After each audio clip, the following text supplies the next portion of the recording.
आगे का road map, सवाल गंभीर है क्योंकि दशकों से आंदोलन चले आ रहे हैं। मांग जस की तस है, सत्ता पक्ष और विपक्ष। जब पार्टियां विपक्ष में होती हैं तो कुछ और मांग करती हैं, सत्ता अगर मिल जाती है तो फिर वो एक स्विच, एक ट्विस्ट और टर्न नजर आता है। किसान कहां खड़ा है? 27 रुपए रोज कमाता है, ये सरकारी रिपोर्ट है। कौन कौन मेहमान मेरे साथ जुड़ रहे हैं? विनोद आनंद है, मेंबर है एमएसपी कमेटी के, जो 18 जुलाई 2022 को बनाई गई थी। मेरे साथ चरण सिंह सप्रा जुड़ रहे हैं, राष्ट्रीय प्रवक्ता है कांग्रेस पार्टी के, जिन्होंने गारंटी दे दी है कि अगर सरकार बनी तो C2+50 देंगे, लीगल गारंटी भी देंगे। शिव कुमार काका मेरे साथ हैं, किसान नेता। चौधरी पुष्पेंद्र मेरे साथ हैं, एक और किसान नेता। और मेरे साथ नरेश सिरोही हैं, एक्स नेशनल वाइस प्रेसिडेंट हैं बीजेपी किसान मोर्चा के।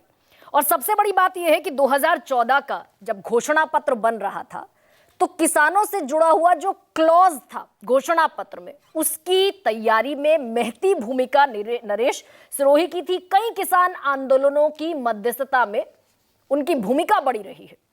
तो नरेश जी, शुरुआत में आपसे ही कर रही हूं। सबसे पहले तो ये कल की मीटिंग का जो सबसे बड़ा प्रस्ताव हो सकता है सरकार की तरफ से, मैक्सिमम पॉसिबल, क्या सरकार ऑफर कर सकती है?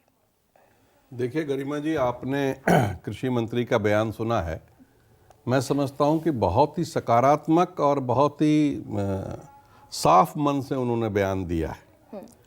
तो मुझे आशा है कि कहीं ना कहीं सरकार और किसान संगठनों की तरफ से भी लगातार पॉजिटिव बयान आ रहे हैं। वो भी सरकार से टकराना नहीं चाहते और सरकार के साथ संवाद करना चाहते हैं, सामंजस्य बिठाना चाहते हैं। तो मुझे आशा है कि कल कोई ना कोई, लेकिन क्या मैक्सिमम सरकार क्या ऑफर कर सकती है? डल्लेवाल कह रहे हैं, पंधेर कह रहे हैं कि ऑर्डिनेंस लेकर आए सरकार। नहीं, ऑर्डिनेंस से कम पर बात नहीं बनेगी, कमेटी दर कमेटी तो खेल ही रहे हैं। देखिए गरिमा जी, उनका कहना ठीक है कि ऑर्डिनेंस लेके आए सरकार और ये, लेकिन एमएसपी का जो सवाल है और C2+ का जो सवाल है, ये केवल इस देश का नहीं है। ये पूरी दुनिया में जो कृषि व्यवस्था है और आर्थिक पक्ष है इसका, उसमें आप ये देखें कि पूरे यूरोप में इस समय आंदोलन चले हुए। आंदोलन की जो वजह है वो लगभग हर देश में एक सी है। किसानों की लागत बढ़ गई है, किसानों के उत्पादों के रेट हर देश में कम हो रहे हैं, उनको लाभकारी मूल्य नहीं मिल रहा। यूरोप में तो पॉजिटिव सब्सिडी मिलने के बावजूद किसान सड़क पे है। हमारे यहाँ तो नेगेटिव सब्सिडी है, वहां तो पॉजिटिव सब्सिडी मिल रही है। नेगेटिव सब्सिडी, हाँ। उसके बावजूद वहां का किसान जो है सड़क पे है। क्लाइमेट चेंज के अलग चैलेंज है, उनसे लोग जूझ रहे हैं, किसान जूझ रहा है। नहीं, लेकिन क्या नरेश जी, क्या हम बाहर के जो डेवलप कंट्रीज हैं उनके किसान की तुलना अपने किसान से कर सकते हैं? एक फर्क तो आप ही ने बता दिया, वहां पॉजिटिव सब्सिडी मिल रही है, लागत से ज्यादा सब्सिडी मिल रही है। यहां पर लागत अगर 50 पैसे की है और बिक रहा है 30 पैसे में, और फिर सब्सिडी मिल रही है, वो नेगेटिव सब्सिडी है।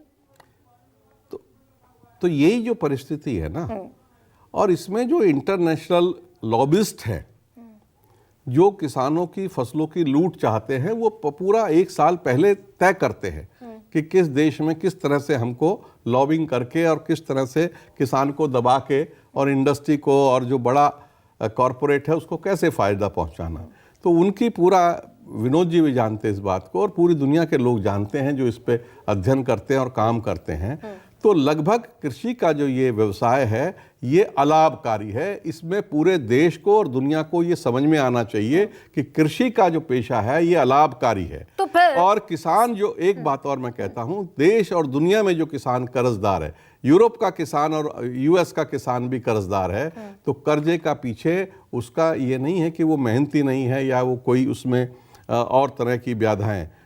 ये नीतियों का परिणाम है कि देश का किसान एक अन्न का दाना बोने के बाद 100 दाना पैदा करने के बाद भी वो कर्जदार है। नहीं, ये सरकारें तो जानती है ना नरेश जी, ये दुनिया को समझना चाहिए। सरकारें तो जानती हैं कि असल स्थिति क्या है। बिल्कुल बिल्कुल बिल्कुल। तो फिर जो सरकार से किसान मांग कर रहा है, क्या वो गैर वाजिब है, नाजायज है? उस किसान की मांग बिल्कुल वाजिब है कि जो वो लागत लगाता है, जो पैदा करता है, उस पे उसको लाभकारी मूल्य मिलना चाहिए, ठीक है, तो ताकि कैसे उसकी मिलेगा? जीविका चलती रहे। और मैं ये कहता हूं कि किसान कह रहे हैं कि C2+50 मिलने के बाद उनका समस्या का समाधान हो जाएगा। मुझे नहीं लगता है। हमको इस पूरी व्यवस्था में आमूलचूल परिवर्तन करने की जरूरत है, क्योंकि जो इस देश का नहीं, पूरी दुनिया का जो टर्म्स ऑफ ट्रेड है वो किसानों के विपरीत है। किसानों के फसलों के दाम हमेशा बाकी उत्पादों के मुकाबले लगभग हर वर्ष 12% तो हमारे देश में कम रहते हैं, बाकी देशों में भी कम रहते हैं। तो ये तो फिर तो साल दर साल घटता जा रहा है बढ़ने के बजाय। एक तो कोड़ ऊपर से खाज, ऐसा नहीं है।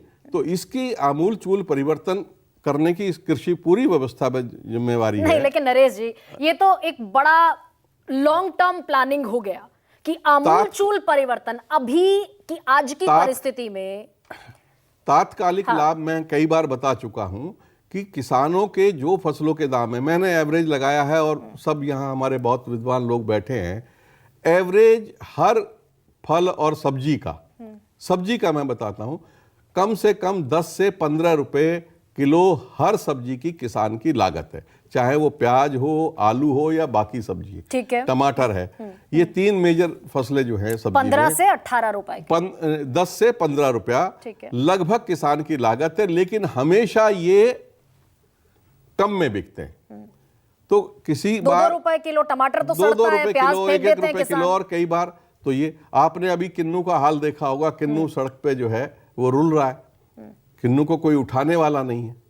तो ये बहुत सारा, लेकिन किन्नू के किसान की लागत तो नहीं घट गई है, उसका जो खर्चा है बागानों का, रखरखाव का, खुदाई का, पेस्टिसाइड का, तमाम तरह के खर्चे हैं, वो तो कम नहीं हुए, लेकिन किन्नू के फसल जो है वो इस समय बाजारों में धक्के खा रही है। तो सरकार सारी सच्चाइयां जानने के बावजूद अगर इस पर फर्दर स्टेप आउट नहीं कर रही है नरेश सिरोही, तो क्या वजह है उसकी? देखिए, मेरा कहना यह है कि इस परिस्थितियों को, ये आज की समस्या नहीं है। नहीं, सरकार स्टेप आउट नहीं कर रही। सरकार को पता है कि प्याज सड़ता है, फेंक दिया जाता है सड़कों पर, टमाटर फेंक दिया जाता है सड़कों पर, क्योंकि ट्रांसपोर्टेशन में, ढुलाई में और ज्यादा पैसा लग जाएगा किसान का। सरकार तात्कालिक लाभ दे सकती है, जिस तरह से मैं कई बार कह चुका हूं, और विनोद बैठे कमेटी के मेंबर हैं, एसेंशियल कमोडिटी एक्ट की धारा जो 3 है, उसकी उपधारा 2 ग में ये प्रोविजन है कि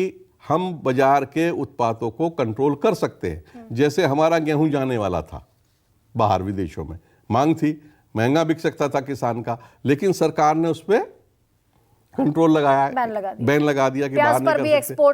प्याज पे भी होता है ना। तो क्योंकि उपभोक्ता का हित संरक्षण करना है, तो सरकार को चाहिए कि उपभोक्ता का हित का संरक्षण अपनी जेब से करे, किसान की पे उस पे मार नहीं पड़नी चाहिए। तो आप सहमत हैं कि C2+50% मैं तो पूरी तरह से सहमत हूं। MSP की लीगल गारंटी होनी चाहिए। मैं तो कहता हूं उससे पहले जो CACP का फार्मूला है किसान उत्पादन लागत निकालने का, उसमें इतनी अफसोस के साथ कहना पड़ता है कि उसमें इतनी विषमता है, इतनी उसमें दुर्व्यवस्था है कि उसको पहले तो आप किसान की फसल का जो दाम निकालते हैं उसको ठीक रखिए, उसके बाद CACP उसको ईमानदारी से करिए, उसको ईमानदारी से करिए। के बारे में तो ये भी कहा जाता है ना कि वो जाते ही नहीं सर्वे करने, वो एग्रीकल्चर मिनिस्ट्री से डेटा उठा लेते हैं जो 3 साल पुराना होता है, उसके आधार पर वो A2+FL की सिफारिश कर देते हैं। बिल्कुल, उसमें बहुत सारी व्याधाएं हैं, और मैं तो कहता हूं उसको वैधानिक दर्जा दिया जाना चाहिए। और मुझे कृषि मंत्री से आशा है कि वो सारे इन विषयों पे गंभीरता से विचार करेंगे और इस समस्या का समाधान की ओर आगे हमारी सरकार बढ़ेगी। ठीक है नरेश जी।